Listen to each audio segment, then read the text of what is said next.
técnico Quiape, voy a hablarles de la narrativa multimedia. Mientras tanto se va a proyectar un vídeo que es la simulación de navegación de una obra multimedia que hice hace algunos años. Y es una simulación porque en realidad es un vídeo de un lector leyendo. La obra no avanza si el lector no lee, no interactúa y no explora. La única instrucción que puede tener este tipo de obras, que tienen que ser muy intuitivas, es recorrer, explorar y hacer clic donde quiera. Y así la obra va a ir moviendo y mutando según su propia interacción. Esto es una obra multimedia. ¿Qué es una obra multimedia? Bueno, la bautizamos novela multimedia. ¿Qué es una obra multimedia? Es una narración en la que se cuenta a través de varios planos. Cada plano está escrito, o no escrito, sino se transmite a través de un arte, y cada arte conforma una trama, una línea de la trama. Estos artes en esta obra que están viendo allí es literatura, texto, ¿no? Narrativa. También está la oralidad, puesto que hay extractos que son leídos. Está la voz de la canción, está la música, la plástica, la fotografía, y todo eso agrupado con otra arte que podría ser la programación y el diseño, puesto que es como un director en una obra de teatro, ¿no? Que dice dónde se coloca cada uno. Cuando digo que se narran varios planos, quiero decir que no dicen lo mismo, ni una arte es adorno de la otra. En este caso, que es una novela multimedia, estamos hablando de que el primer nivel de interfaz con el lector es el texto. Por eso es novela. Si fuera la música, entonces tendríamos que hablar de sinfonía o de algo similar. Y así con cada una. Aquí, como pueden ver, esta obra comenzó en el 96 y terminamos de hacerla en el 2006. Y estábamos todavía apegados al papel, y de ahí que hablemos de novela. Y así como estábamos apegados al papel, también estábamos explorando la posibilidad de la pantalla, todo lo que podía dar, y trabajamos un poco con eso. ¿Qué es ahora estamos oyendo una canción. Entonces, la letra de la canción está escrita en primera persona y siempre refleja ese pensamiento interior o ese pensamiento interior del personaje del capítulo en el que estamos en ese momento. La música transmite otro tipo de sensaciones que también reflejan al personaje en ese momento. El texto está escrito en tercera persona, es decir, un narrador, testigo, ya es otra voz, diferente a la que se escucha en la letra de las canciones. La plástica refiere a lo onírico, y la fotografía refiere a la realidad expresada mediante la visión de otros artistas. Esta obra se hizo así: se escribió la novela, se escribió la música, se invitó a una cantidad de artistas a participar y todos aportaban su visión. Nunca se dio instrucciones ni se coartó a nadie. Y luego esto fue pasando a la pantalla en un proceso muy lento, donde cada uno de los capítulos, que tiene a su vez varias superficies o varias interficies, se va trabajando según el material que tengamos.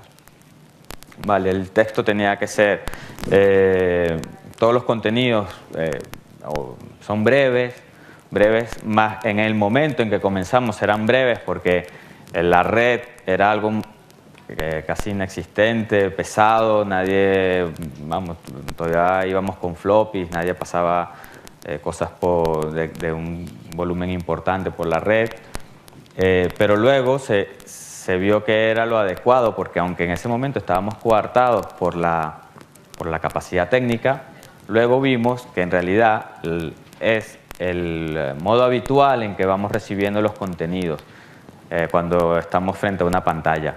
La pantalla no es más que la ventana por donde nos asomamos a un mundo donde ya la cosa física deja de existir. Por lo tanto, se pueden dar estos juegos y se requiere como una fragmentación y una especie de circularidad para que el lector no se pierda. Aquí se tiene la opción de ir siempre a un mapa un mapa claramente inspirado por otras vanguardias literarias que hubo, que jugaban con el papel, pero todo eso va quedando un poco atrás. ¿Por qué? Porque, bueno, este capítulo es interesante porque son 6 tramas, la de la novela, y entonces esto puede ser un comienzo o un final de la novela donde se juntan las 6 tramas. Bueno, y cada trama con todos sus elementos están en cada cara del cubo. Entonces giras el cubo, aprietas una cava y van apareciendo los elementos que identifican esa trama. Es decir, 6 tramas, 6 personajes principales, las tramas se cruzan en algunas ocasiones, en otras no. Y eso. Entonces, ¿qué es lo que pasa? Que esta novela, que todavía se considera una obra de vanguardia literaria, de ciberliteratura y todo esto, pues se ha quedado aquí, deudora del papel. Seguimos llamándola novela. El reto del escritor, que siga jugando con estas cosas, tiene que ir un poco más allá. Y tiene que ver con lo que hablaba Antonio al principio de la transdisciplinaridad en la universidad o en todo lo que sea, en todos los estudios. Aquí tiene que ver con la fusión de las artes, la dilución de las fronteras. Entonces ya no hablar de obra, de una novela, sino de una obra. Ya no hacemos esas segmentaciones.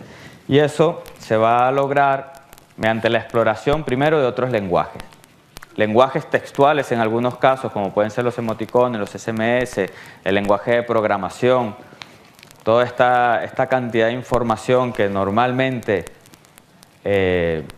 nos saltamos, pero que a su vez crean un clima y transmiten una información que no sabemos leer, pues irla integrando en un lenguaje, en el lenguaje literario del que estamos acostumbrados a leer.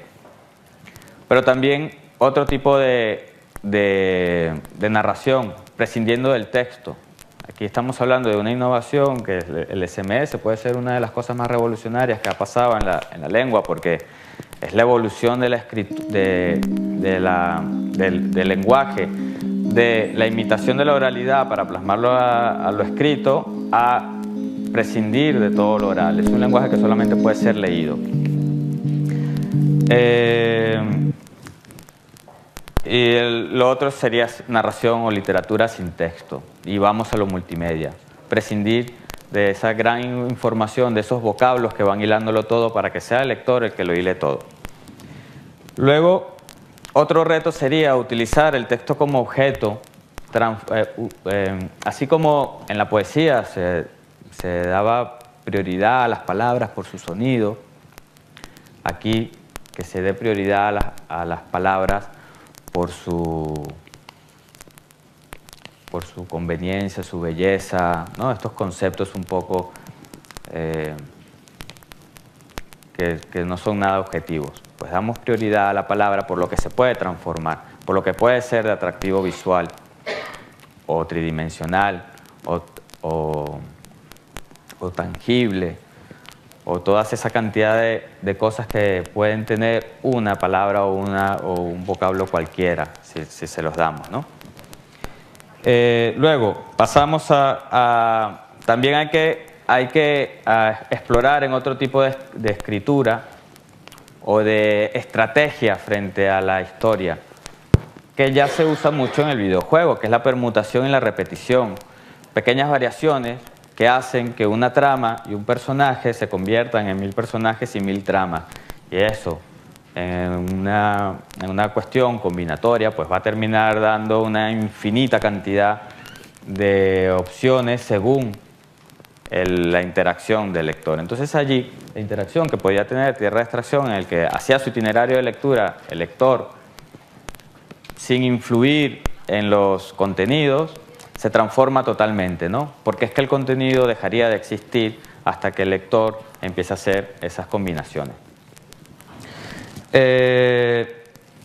La hiperfonía. La hiperfonía viene a ser que estamos, como toda narración ambiciosa, que tiene que ser polifónica, transmitir el universo a través de varias conciencias, pero este universo transmitido a través de varias conciencias también se crea a través de varias conciencias. Entonces es una polifonía creativa que crea un universo también polifónico. Y entonces, polifonía sobre polifonía, pues vendría a ser lo que yo llamo hiperfonía. Y es esto, la creación a través del arte, es decir, si estamos narrando en varias artes y queremos conjugar a todas las artes, pues tiene que salir de una misma intención, porque si no, no sería arte, pero lograr que esa intención se materialice gracias al trabajo de varios artistas. Eso sería la hiperfonía. Luego está relacionado con estas escrituras posliterarias que se usan en los videojuegos, pero está relacionado también con lo lúdico, con el aspecto lúdico que puede dar estos espacios de creación. Y podríamos hablar que gracias a estas posibilidades combinatorias que da el medio, de un narrador robot, que es un narrador que se aprovecha de toda la información de base de datos que el lector le quiere permitir acceder y que al lector no le cuesta ningún esfuerzo porque ya por medio del correo electrónico, de los perfiles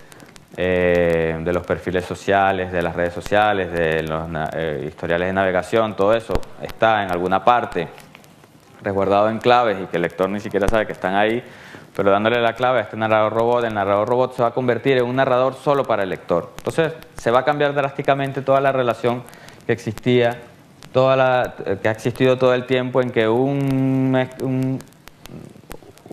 artista, o en el caso de la literatura, un escritor, le habla a una cantidad X, muchos o pocos, de lectores. Ahora va a haber un narrador para un lector, porque el narrador es robot y existe gracias a toda la información que le da el lector a través de líneas maestras que además se multiplican gracias a la permutación. La va a personalizar con nombres, con localizaciones e incluso podríamos hablar de emociones. Y este lector también, gracias a toda la posibilidad técnica, se va a convertir en un lector muchísimo más activo, porque a través de todo el sistema que ya existe también para los videojuegos, que se convertirá en una especie de lector Wii, un lector que ya no tendrá que apretar y buscar dentro de la pantalla cosas específicas, como por ejemplo una palabra en rojo porque ya sabe que es un link y estas cosas, sino que con el solo movimiento. Además es interesante porque ahora Wii sacó un mando que te movías con el mando y todo salía en la pantalla, pero ahora no sé si PlayStation es la que ha sacado una que ya no tiene ni mando, no hace falta el mando, ya solo con moverte dentro de un área se refleja en la pantalla. Y eso en el arte abre una cantidad de posibilidades impresionantes, porque imaginen que dentro de la interacción, que puede ser cerrada o abierta, que puede ir de solamente eliges itinerarios de lectura o ni siquiera eliges itinerarios de lectura, pero nunca afecta la obra en sí, hasta lo más abierto que puede ser, la obra va a ser afectada por todo lo que haga un lector y esto va a ir sumando con todo lo que hagan todos los demás lectores. Entonces al final la obra va a ser, hasta ahora han sido siempre caóticas, pero también todo depende de la intención artística y depende de cuán abiertas o cuán dirigidas pueden ser todas esas intervenciones. Bueno, pero ya no digamos que tengan que tener destreza literaria los que entran en una obra que está abierta. Así que es lo que pasa, que termina en una calidad deficiente porque no hay una destreza suficiente en cualquiera que entra. Pero ya que con el solo movimiento empiecen a fluir cosas en una obra, que en este caso estamos hablando ya de algo muy híbrido, pues será la obras primigenias primigenias que pueden estar conservadas para que se mantengan intactas, para que sean repeticiones, ¿no? Obras en un principio espejos que luego se van transformando a lo que quiera ese solo lector. En la red, el creador también tiene que involucrarse con con la supervivencia de la obra. ¿Por qué? Porque la obra está amenazada por la obsolescencia, que lo hace en un formato que luego entre 3, 4, 5, 10 años ya no existe, ya no se puede leer en ninguna parte, ni siquiera se puede descargar bien, cosa que nos pasó con Tierra de Extracción y recientemente la pasamos se reprogramó toda para que pueda correr en los sistemas operativos nuevos de Mac y de PC y en Linux, que no corría en Linux. Pero también la desvanecencia. ¿Por qué? Porque dejas de pagar. Porque lo que pasa en el ciberespacio es que una sola obra puede ser leída por infinita cantidad de personas, entonces no se hacen copias. Pero si alguien, el que tenía alojado eso, deja de pagar el servidor, se acabó. Y no había copia. Y eso es lo que está pasando con muchísima frecuencia, que uno ve una obra, la va a volver a ver y ya no está.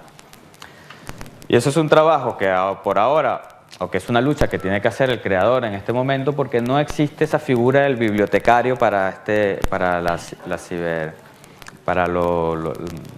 el arte cibernético. Y por último, el otro gran reto es que con todo esto aplicado a una obra, la obra se puede llevar al espacio público. Y entonces el espacio público, en mi área, que es la literatura, yo me imagino que sería como una narración con una longitud de una calle que envuelva la calle y que el transeúnte tenga que convivir con eso, al igual que convive con los coches, incluso a su pesar. Entonces sería que este tipo de obras están allí, ya no están en reductos cerrados, protegidos, sino que están allí y van mutando según la gente que pasa por allí. Pues esto es la exposición. Gracias.